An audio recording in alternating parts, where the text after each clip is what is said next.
지난주 우리 대한민국에는요 정말로 엄청난 일이 일어났습니다. 이제 막혔던 그 철책이 무너지는 아름다운 역사를 이제 하나님께서 이루실 줄로 믿고요. 우리가 다 같이 한 마음으로 열심히 주님 앞에 기도하시면, 여러분, 우리는 할 수 없어도, 우리는 그것이 도저히 안 된다고 생각할지 모르지만, 그러나 그 일을 이루시는 분이 누구시냐? 바로 그분은 우리 하나님이신 줄로 믿습니다. 그래서 우리는요 하나님 앞에 기도하는 겁니다. 하나님께서 저 막힌 저 철탑을 하나님이 허물어 주시고, 저 막혀있는 저 철책을 하나님께서 깨끗하게 밀어 주셔서 정말로 이제 우리가 편안하게 서로 오고 갈 수 있는 아름다운 행복한 나라가 되어지는 것, 이것이 얼마나 귀하고 복된 모습이겠습니까? 하나님께서 그 일을 아마도 여러분이 살아있는 이때에 하나님이 행하실 줄로 믿습니다. 우리는 더욱더 열심히 그 하나님을 찬양하시고요, 하나님은 우리에게 은혜를 베푸시는 하나님이시지만, 그러나 하나님은 어떤 분이시냐? 지금도 살아서 역사하시는 하나님, 우리가 할 수 없는 그 일을 이루어 가시는 하나님, 바로 그분이 우리 하나님이신 줄로 믿습니다. 오늘 이 시간 예배하는 여러분들 가운데 그 하나님께서 오늘 여러분들의 삶 속에서도요 그렇게 아름답게 역사하셔서 오늘 말씀 듣다가 여러분들의 큰 문제가 해결되어지시기를 바라겠고, 여러분 삶 속에 두려움이 다 사라지시기를 바라겠고, 또 여러분 삶 속에 가지고 있는 모든 근심 걱정이 오늘 이 시간 예수 그리스도의 이름으로 깨끗하게 해결되어지시기를 주님의 이름으로 축원합니다. 사람들은 다 누구나 자신만의 스타일과 또 삶의 특징을 가지고 사람들은 다 살아가게 되어 있습니다. 어떤 분은 예배당에 와서도 모자를 꼭 쓰고 계시는 분이 계셔요. 그게 그분의 스타일입니다. 그분에게 여러분들이 모자를 벗어야지 뭐 하는 거예요 얘기하면 그 사람은 상당히 기분 나빠합니다. 왜요? 그것이 그분의 스타일이에요. 자기를 나타내는 자기의 모습이다라고 하는 거죠. 그래서 우리는 이렇게 말합니다. 그 사람의 한 스타일은요 곧 그 사람이 가지고 있는 특징이기 때문에 그것은 꼭 다른 사람들에게 있어서 이것이 바로 나다라고 하는 것을 대변해주는 바로 그러한 모습이기도 하다라고 하는 거죠. 그래서 오늘 여러분들이 가지고 있는 삶의 스타일이라고 하는 것은요 무척이나 중요한 겁니다. 오늘 여러분들이 어떤 삶의 스타일을 가지고 살아가느냐, 그것이 어떤 사람들에게 여러분들의 삶을 대변해 줄 수 있는 것도 되지만, 더 중요한 것은 뭐냐고 하면 바로 그 스타일이 여러분의 삶을 결정짓기 때문에 그렇더라라고 하는 거예요. 그래서 우리는요 나의 스타일을 내가 어떻게 만들어 가느냐, 나의 삶의 모습을 내가 어떻게 만들어 가느냐, 오늘 여러분 거기에 우리는요 정말 신경을 쓰고 최선을 다하고 있습니다. 그런데 오늘 여러분의 스타일은요 그냥 만들어지는 것은 절대로 아니라는 겁니다. 그 하나의 스타일을 만들기 위해서 여러분들은 끊임없이 노력하셔야 되고, 여러분들은 힘써서 땀 흘리고 애쓰는 자들의 모습이 되어져야 한다라고 하는 겁니다. 그렇다면 오늘 우리는 어떤 삶을 살아가야 될까요? 여러분들은 나 자신의 모습을 가만히 바라보면서 지금 나는 어떤 삶의 스타일을 가지고 있는가, 여러분 한번 여러분들이 점검해 보셔야 돼요. 근데 여러분 이 삶의 스타일이라고 하는 것은요 어디로부터 나에게 그것이 기인되는가, 우리 이걸 아셔야 됩니다. 여러분의 삶의 스타일은요 여러분의 습관으로부터 따라온다는 겁니다. 여러분들이 지금 어떤 습관을 가지고 있느냐에 따라서 여러분의 삶의 스타일이 그렇게 결정되어지고 또 사람들에게 그렇게 보여지게 된다는 겁니다. 습관이라고 하는 것은 우리 국어사전적인 의미를 찾아보면 이렇게 우리에게 정의를 내리고 있습니다. 오랫동안 되풀이하여서 몸에 익은 채로 굳어진 나의 행동. 오랫동안 여러분들이 되풀이하다가 보니까 그것이 자기도 모르게 여러분 몸에 그냥 익숙한 채로 여러분들이 딱 몸에 그냥 그것이 굳어져 버렸다는 거예요. 그래서 오늘 여러분들이 무슨 일을 할 때든지 간에 그것이 그냥 그대로 나타나게 되는 것, 그대로 보여지게 되는 것, 그것이 뭐냐? 그것이 바로 습관이다라고 하는 거죠. 그런데 그 습관을 따라서 오늘 여러분의 삶의 스타일이 정해진다는 거예요. 그게 상당히 중요한 거 아니겠습니까? 우리가 잘 알고 있는 우리 감리교를 창시하신 존 웨슬레, 우리가 요한 웨슬레라고 이렇게 이야기하죠. 이 목사님은요, 어려서부터 그의 어머니가 상당히 엄격했습니다. 그래서 그의 어머니가 수산나 웨슬레였는데, 이 어머니 수산나 웨슬레로부터 어려서부터 아주 엄격한 신앙생활을 하게 되었고요. 또 엄격한 어머니의 그러한 교육 속에서 정말로 그는 날마다 성경 보고 날마다 기도하고 날마다 예배드리는 그런 삶이 그의 삶 속에 언제나 규칙적으로 그렇게 쌓이는 자의 모습이었다고 합니다. 그러다가 이제 웨슬레 목사님께서 이제는 대학생이 되었습니다. 그래서 영국에 있는 옥스퍼드 대학에 들어가셔서 이제 대학생이 되어서 공부를 하는 가운데 있었는데, 자, 그곳에서도 말이죠, 이 웨슬레 목사님은 어떤 모습이셨냐고 하면, 다른 사람들이 웨슬레 목사님을 바라보고 사람들이 정해준 별명이 하나가 있었습니다. 그것이 뭐냐고 하면 메더디스트라고 하는 별명이었습니다. 메더디스트, 이게 무슨 얘기냐고 하면 규칙적인 사람, 규칙장이, 이런 별명이었습니다.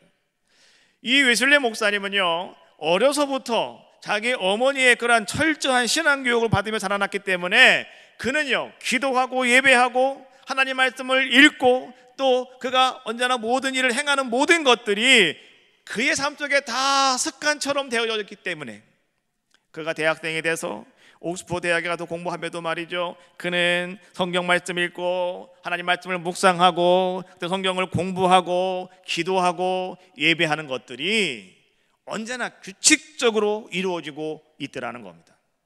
그래서 함께 공부하는 다른 친구들이 웨슬레 목사님을 바라보고 이렇게 얘기했다는 거예요. 야, 너는 규칙장애야.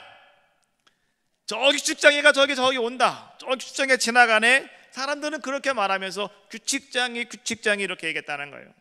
그거를 그 사람들의 말로 말하면 메더디스트 이렇게 얘기했다는 거예요. 여러분, 그 메더디스트라고 하는 규칙장애라고 하는 그 말이 오늘날 우리 감리교회를 대표하는 말이 된 겁니다. 그래서 우리 에덴교회는요, 여러분들 주보에 하나 펴보시면 교회 이름이 있고 그 밑에 영어로 써 있잖아요. 에덴 메더디스트 처치, 이렇게 기록이 되어 있는 거예요. 우리 감리교회는 웨슬레 목사님의 그러한 습관에 따라서 규칙적인 삶을 살아가셨던 그것을 본받아 사람들이 이제는 저 사람들은 규칙장애들의 모임이야 라고 하는 우리 감리교회가 창시되게 되었더라라고 하는 거예요. 자, 여러분, 우리가 어려서부터 또 아니면 여러분들이 지금 살아가면서 내가 어떤 습관을 가지고 살아가느냐, 이것이 그만큼 중요한 것이더라라고 하는 거예요. 오늘 여러분들은 여러분들만의 어떠한 삶의 스타일을 가지고 살아가고 계십니까? 누군가 여러분들에게 여러분의 삶의 모습을 바라보시고 아, 이분의 삶의 스타일은 이겁니다 라고 말할 수 있는 그 삶의 스타일은 과연 무엇이냐는 겁니다. 근데 여러분, 중요한 것은 그 삶의 스타일은 어디로부터 온다고요? 습관으로부터 온다는 겁니다. 여러분들이 지금까지 가지고 있는 여러분의 습관에 따라서 여러분의 삶의 스타일은 그렇게 만들어지고 있다는 겁니다. 오늘 우리가 본문 말씀을 같이 보았는데, 누가복음 22장에 있는 말씀, 겟세마네에서 기도하고 계시는 예수님의 모습을 우리에게 보여주고 있습니다. 우리가 성경 말씀을 읽다가 겟세마네라고 하는 이 산 이름이 나오면 우리는 왠지 마음이 좀 무거워집니다. 오늘 예수님께서는 그 겟세마네 동산에 올라가셔서 예수님께서는 지금 뭘 하고 계시냐고 하면 기도하고 계시는 우리들의 모습을 우리들에게 보여주고 계셔요. 그런데 그 기도가 어떤 기도였는지 여러분 아십니까? 예수님께서 십자가를 지시고 골고다의 길을 걸어가시기 바로 그 전날, 예수님은 하나님께 마지막으로 자기 앞에 펼쳐진 엄청난 일을 바라보면서 내가 도저히 어떻게 할 수 없고, 내가 도저히 어떻게 내가 여기서 빠져나갈 방법이 없고, 내가 이 속에서 내가 이것을 해결할 수 있는 길이 나에게 안 보일 때, 그때 예수님께서 그 겟세마네 동산에 올라가셔서 예수님은 아버지 하나님 앞에 엎드려 기도하고 있는 모습이 여러분 오늘 겟세마네에서 기도하시는 예수님의 모습입니다. 그런데 오늘 성경은 말이죠, 오늘 본문에 있는 말씀을 통해서 우리에게 아주 귀한 한 가지를 알려주고 계시는데, 그것이 무엇이냐고 하면 39절에서 우리에게 주고 있는 말씀이에요. 39절에 있는 말씀 우리 같이 한 목소리로 함께 39절을 합독하겠습니다. 시작.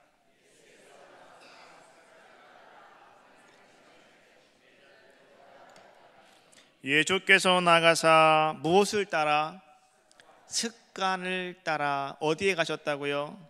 감난산에 가셨다. 그 뒤에가 더 중요하죠. 누구 따라갔다? 제자들도 예수님을 따라갔다. 자, 여러분, 오늘 이 본문에 있는 말씀은요, 우리에게 예수님께서 겟세마네 동산에 올라가셔서 기도하셨습니다 라고 우리에게 기록해도 되는 말씀인데, 근데 거기다가 굳이 이런 말씀을 첨가해 놓았어요. 습관을 따라. 습관을 따라. 왜? 오늘 예수님이 우리에게 기도하는 모습을 보여줌에 있어서 오늘 성경 기자는요, 왜 그 습관에 따라서 예수님께서 그 산에 올라가서 기도하고 계시는가라고 하는 모습을 우리에게 지금 강조하고 있을까? 우린 그것을 보셔야 되는 거예요.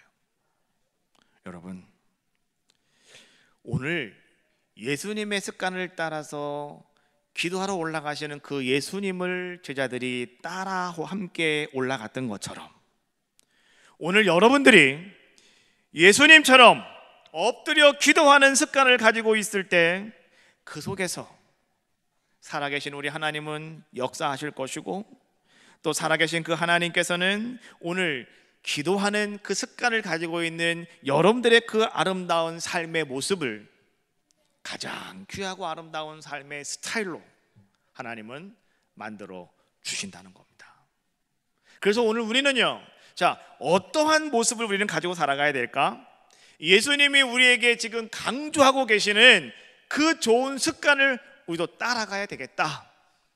예수님께서 이 땅에 오셔서 말이죠, 많은 습관들을 예수님도 가지고 계셨을 텐데, 근데 예수님께서는 유독 오늘 여러분들에게 오늘 이 기도하러 올라가시는 그 예수님의 습관을 오늘 여러분들에게 지금 강조하고 계시더라는 거예요. 왜 그러는가? 여러분, 이 이유를 분명히 아셔야 됩니다.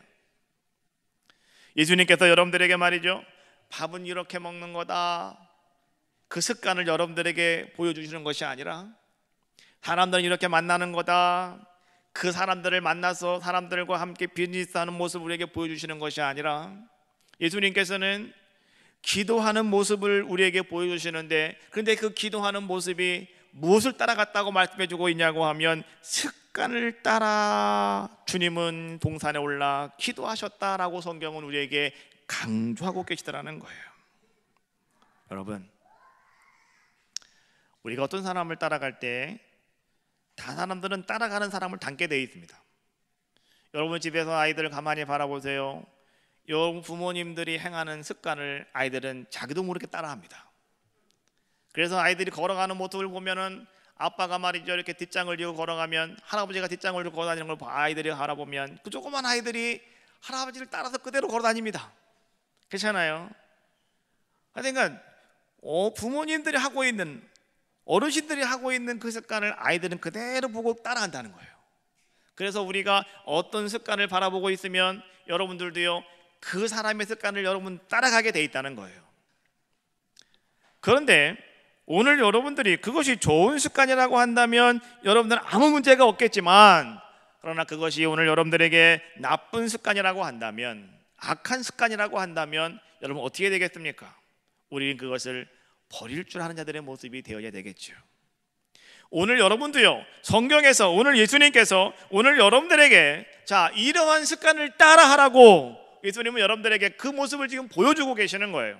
그럼 우리는 어떤 자들의 모습이 되어야 되겠습니까? 예수님을 따라서 오늘 여러분들도요, 이렇게 기도할 수 있는 아름다운 자들의 모습이 되셔야 한다는 겁니다. 그런데 우리는 기도하지 못하고 다 좋지 않은 다른 모습들을 여러분들이 따라가고 있다고 한다면 그것은 철저하게 여러분들이 버릴 수 있는 귀한 자들의 모습이 필요하다는 거예요. 에레미야가 유다 왕국이 이제 멸망한 것을 예언합니다. 그리고 에레미야가 예루살렘을 바라보면서 에레미야가 탄식을 합니다. 그리고 에레미야가 이스라엘 유다 백성들에게 에레미야가 이렇게 외칩니다. 에레미야 22장 21절과 22절에 있는 말씀인데요, 우리 한번 같이 한 목소리로 에레미야의 외침을 한번 여러분들이 한번 같이 들어봅시다. 시작. 내가 평안할 때에 내가 네게 말하였으나 네 말이 나는 듣지 아니하리라 하였나니 내가 어려서부터 내 목소리를 청종하지 아니함이 내 습관이라. 여러분, 내가 어려서부터 내 목소리를 잘 듣지 않았어? 그것이 뭔지 아니? 그것이 너의 습관이었어 라고 에레미야는 이야기하는 거예요. 그래서 지금 유다 예루살렘이 멸망할 수밖에 없다는 겁니다. 하나님의 말씀을 듣지 않는 것, 여러분, 이것이 말이죠, 오늘 예루살렘 사람들에 있는 유다 사람들의 습관이었기 때문에 하나님께서는 어떻게 하실 수밖에 없었느냐? 그 악 때문에 이제 너희는 수치와 너희는 욕을 당할 수밖에 없다고 에레미야는 그 유다 사람들을 바라보며 탄식하고 있는 모습이 에레미야 22장에서 우리에게 주고 있는 말씀입니다. 우리가 성경 말씀을 읽다 보면은 여러분, 우리가 버려야 될 습관이 있고요, 따라가야 될 습관이 있습니다. 버려야 될 습관을 버리지 못한 사람들에게는요, 하나님께서 어떻게 하시는가? 오늘 이러한 것이요, 사무엘상 2장에 보면 아주 잘 나와 있습니다. 사무엘상 2장 말씀에 보면은 거기는 엘리 제사장의 이야기가 나옵니다. 엘리 제사장은 그 당시 이스라엘의 대제사장이었고, 그리고 그 시대에는 말이죠, 아버지가 제사장이면 아들들은 따라서 그냥 다 제사장이 될 수밖에 없는, 그냥 그대로 이어받아서 제사장의 역할을 감당하는 그러한 모습이었죠. 그러다가 보니까 아버지 엘리가 제사장이었고 그 아들들도 똑같이 제사장의 역할을 감당하는 자들의 모습이었더라. 그런데 성경은 뭐라고 말씀해주고 있냐고 하면, 그런데 그 아들들에게는 잘못된 습관이 있었다라고 말씀해주고 있어요. 그 습관이 무엇일까요? 사무엘상 2장 13절 말씀을 한번 같이 읽어볼까요? 자, 사무엘상 2장 13절 시작. 그 제사장들이 백성들에게 행하는 습관은 이러하니, 그까지 봅시다. 그 제사장들이 백성들에게 행하는 습관은 이러하다. 그 뒤에 말이죠, 13, 14, 15, 16 여러분 쭉 한번 성경 말씀을 읽어보시면 그들이 행하는 일들이 어떤 일이고 어떤 일인가를 쭉쭉쭉 계속 나열하고 있습니다. 그런데 그들이 나열하는 모든 이야기를 한마디로 정리해보면 그것이 무엇이었냐고 하면 17절에 있는 말씀이에요. 자, 2장 17절 말씀 같이 한번 읽어봅시다. 시작. 이 소년들의 죄가 여호와 앞에 심히 크면 그들이 여호와의 제사를 멸시함이었더라. 오늘 제사장이었던 이 엘리 제사장의 두 아들이 있었는데요, 이들은 나쁜 습관을 가지고 있었다는 거예요. 좋지 못한 잘못된 습관을 그들은 가지고 있었다는 거예요. 그래서 하나님께서는요, 오늘 그들의 죄가 너무나 크다라고 하나님은 말씀해 주고 계셔요. 근데 그 죄가 무엇이냐, 그 습관이 무엇이냐, 그것은 다른 것이 아니라 그들이 여호와의 제사를 멸시하였다. 무슨 얘기냐고 하면 하나님께 드리는 예배를 우습게 여겼다, 이런 얘기예요. 여러분, 그 당시에 엘리는요, 대제사장입니다. 하나님 말씀을 누구보다 더 열심히 잘 알고 있는 사람이었고 잘 따라가야 될 사람이었음에도 불구하고 오늘 엘리는요, 그 아들들이 가지고 있는 그 잘못된 습관을 알고 있음에도 불구하고 그냥 내버려 두었다라고 하는 거죠. 아마 여러분들도 자녀들을 키우실 때 자녀들이 잘못된 습관을 가지고 있다고 한다면 여러분 어떻게 하십니까? 그냥 내버려 두십니까? 내버려 두면 여러분 관심이 없는 겁니다. 두들겨 패서라도 고쳐놔야 됩니다. 그렇잖아요? 점잖게 말로 해서 여러분 들으면 다행인데 안 들으면 사생 결단을 한번 내야 되는 거예요. 왜요? 그래야 그 자녀의 인생이 바뀌기 때문에 그러는 거예요. 근데 여러분 그것은요 그 자녀의 인생 바뀌는 게 아니에요. 여러분의 가정의 그 모든 문제가 거기 다 걸려 있다 이런 얘기예요. 오늘 엘리는 말이죠 그 자녀들이 잘못된 모습을 가지고 있음에도 불구하고 엘리는 어떻게 했습니까? 그냥 내버려 두었어요. 그랬더니 하나님께서 그 잘못된 그 일로 말미암아서 오늘 엘리의 가정에 하나님은 심판을 내리시겠다라고 말씀해 주고 있는 거예요. 그 심판이 뭔가를 잘 봅시다. 2장 29절 30절에 있는 말씀이에요. 한번 같이 읽어볼까요? 2장 29절로 30절 시작. 너희는 어찌하여 내가 내 처소에서 명령한 내 재물과 예물을 밟으며 내 아들들을 나보다 더 중히 여겨 내 백성 이스라엘이 드리는 가장 좋은 곳으로 너희들을 살찌게 하느냐. 30절. 그러므로 이스라엘의 하나님 나 여호와가 말하노라. 내 조상의 집이 내 앞에서 영원히 행하리라 하였으나 이제 나 여호와가 말하노니 결단코 그렇게 하지 아니하리라.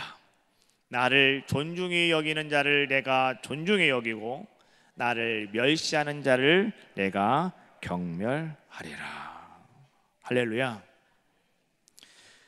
자 여러분 오늘 이 말씀을 통해서 말이죠 이제 하나님이 하시는 말씀은 무슨 말씀이냐고 이런 얘기예요. 너희가 이제 하나님 잘못했어요 라고 너희가 재물을 가지고 오고 너희가 아무리 귀한 것을 나에게 가지고 온다 할지라도 내가 이제 그런 거 다 받지도 않겠고 나를 존중히 여기는 사람은 내가 존중히 여기겠지만은 나를 멸시하는 모든 사람들은 나도 똑같이 그렇게 멸시할 수밖에 없다 라고 말씀하시면서 31절 말씀해 보니까 이렇게 말씀해 주고 있어요. 이제 너의 집에 노인이 하나도 없게 하는 날이 곧 너희에게 임하게 될 것이다 라고 말씀해 주고 있고요.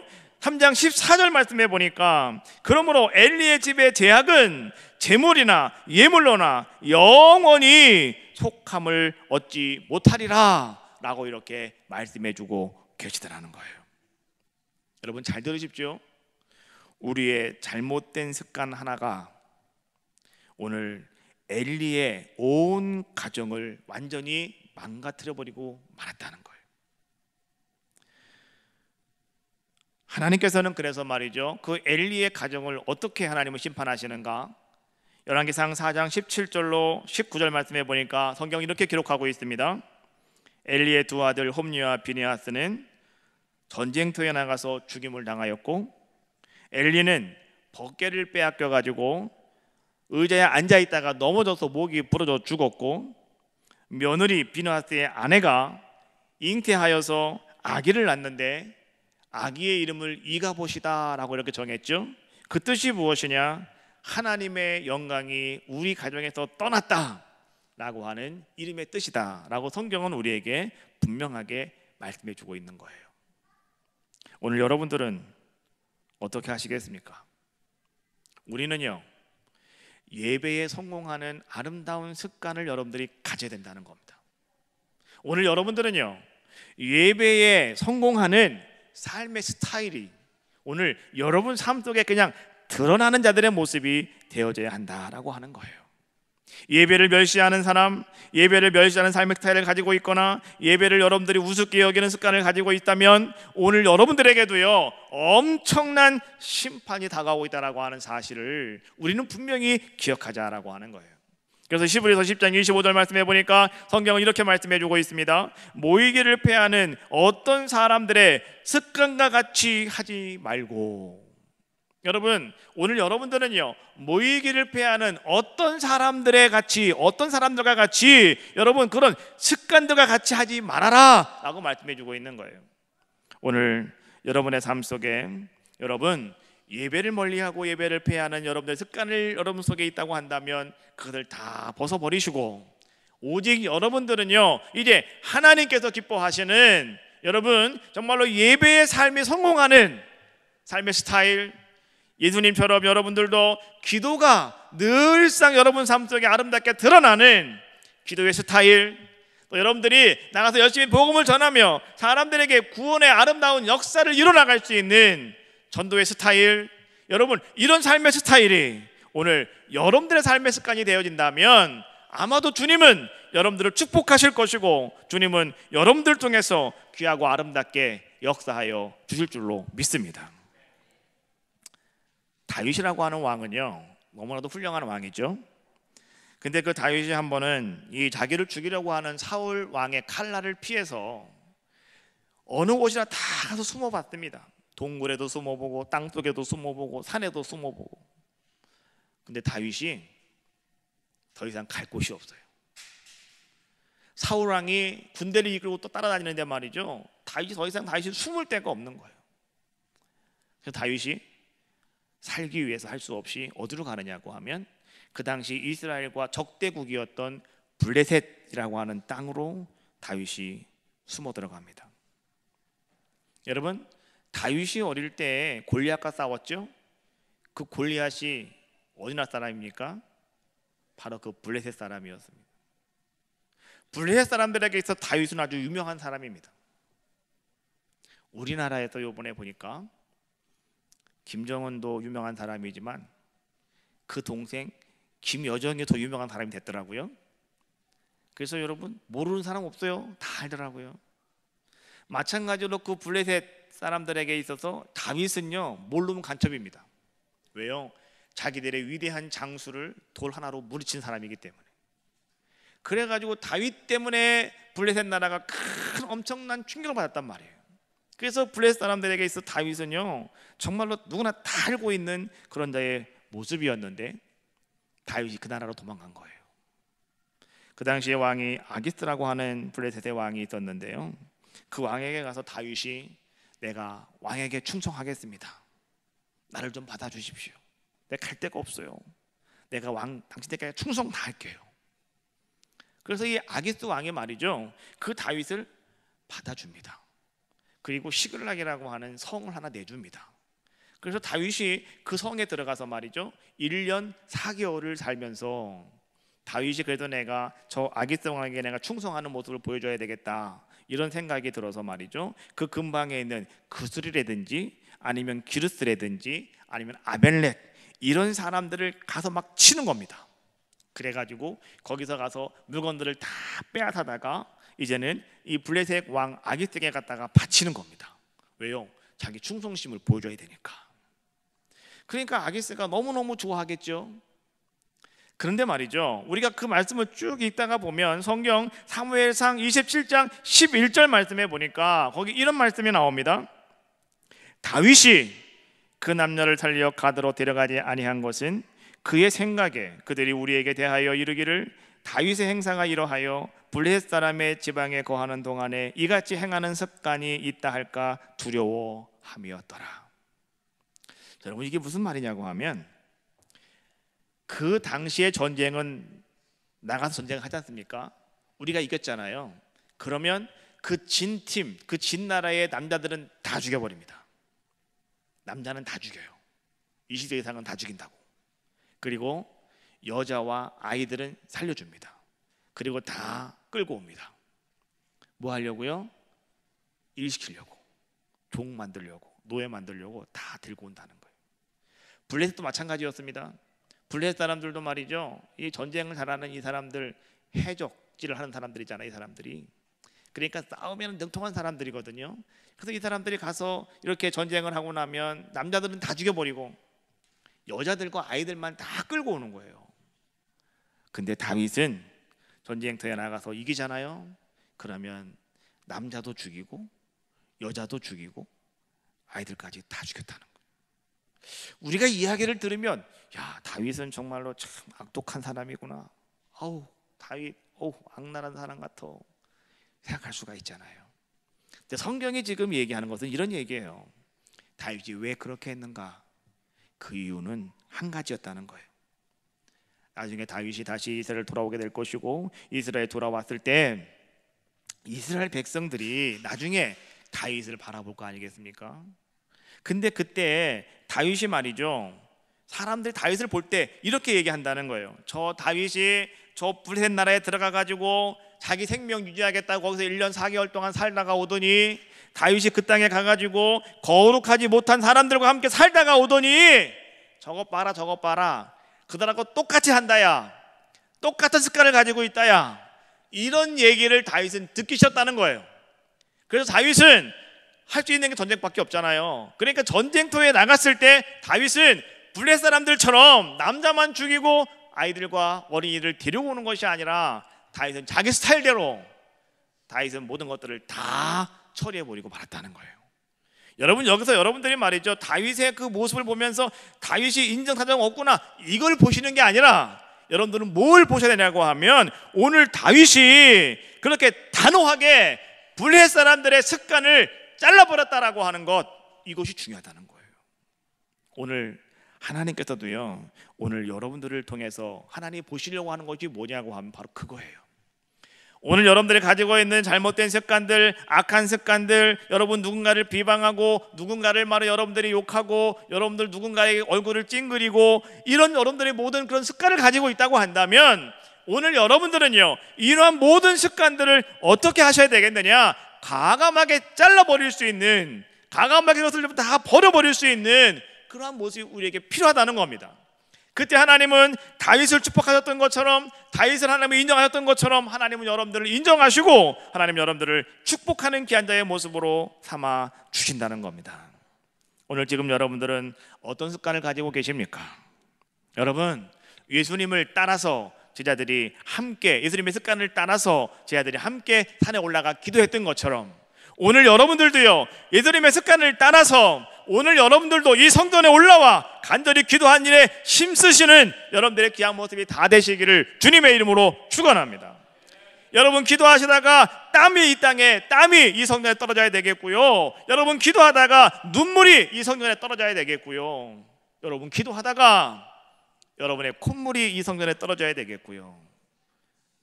여러분들의 땀방울이 핏방울처럼 되어지는 간절한 기도가 오늘 예수님처럼 여러분 속에 아름답게 실현되어진다면, 성경은 이렇게 말씀해주고 있어요. 하늘로부터 사자가 나타나서 힘을 돕더라. 할렐루야. 오늘 여러분들이 할 수 없는 일, 여러분들이 극복할 수 없는 일, 여러분들 눈앞에 정말로 엄청난 일, 막막한 일들, 여러분 이러한 것들이 여러분 속에 펼쳐질 때, 오늘 여러분들이 예수님처럼 그렇게 기도하는 습관이 있었다고 한다면, 우리는 아무 말 하지 않고 성전에 올라와 엎드려 기도한다는 거예요. 그때 하나님이 여러분들을 도와주시고, 하나님이 여러분들에게 역사하셔서, 하나님은 여러분들의 길을 열어주시고, 하나님 여러분들의 병을 고쳐주시고, 하나님 여러분들의 가정을 세워주시고, 하나님이 여러분들이 행하지 못하는 일들을 다 이루어 주실 줄로 믿습니다. 오늘 우리는 예수님처럼 예수님의 습관을 따라서 본받아서 오늘 여러분들도 이 시대에 엎드려 기도하시고, 일어나시면 전도하시는 아름다운 습관을, 삶의 스타일을 만들어 가시기를 주님의 이름으로 축원합니다. 또한 다윗처럼 여러분, 잘못된 습관은 과감하게 끊어버리시고, 오직 예배를 멸시하는 자가 되지 마시고, 예배에 성공하는 습관, 말씀에 청종하는 습관, 이제부터 여러분 만들어 가셔서 하나님이 여러분들을 축복하시고 은혜를 베푸시는 복된 삶이 다 되시기를 주님의 이름으로 축원합니다.